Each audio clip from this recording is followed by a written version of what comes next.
जय हिंद दोस्तों। हाल ही में बिहार में रामनवमी के दिन सो कॉल्ड राम भक्तों ने जो किया वो बहुत ही शर्मनाक है। 31 मार्च के दिन बिहार के नालंदा डिस्ट्रिक्ट में 113 साल पुरानी मदरसा में आग लगा दी जाती है।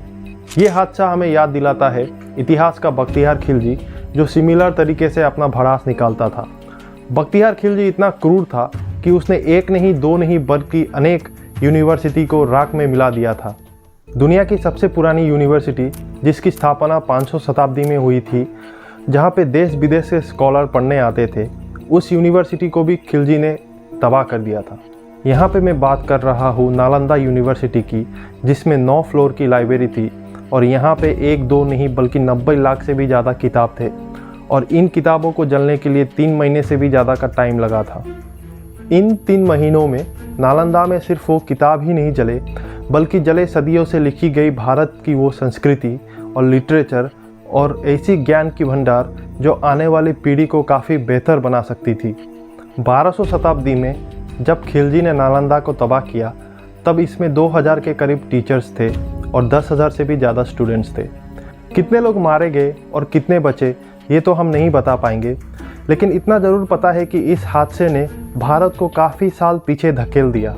हाल ही में जो बिहार में हुआ उसमें 90 लाख किताब तो नहीं जले, लेकिन उसमें 4500 किताबें जल गए और इनमें से कुछ किताब तो ऐसे भी थी जो हाथों से लिखी गई थी।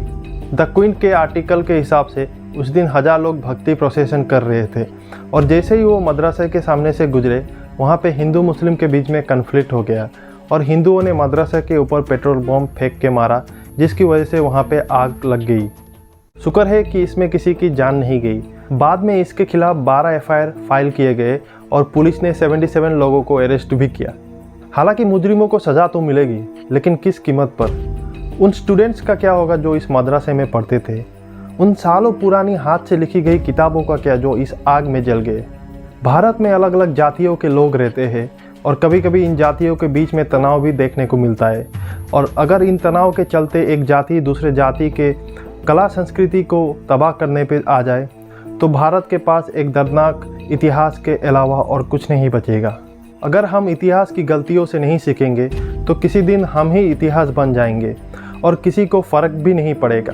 गाड़ी से आए, उसी से ईंटा निकाल के हम लोग बैठे हुए थे, अंधाधुंध पथराव किया जिससे मेरा सर फट गया। जब हम गिर गए तो ये लोग लात मुक्का और डंडा से खूब मारा।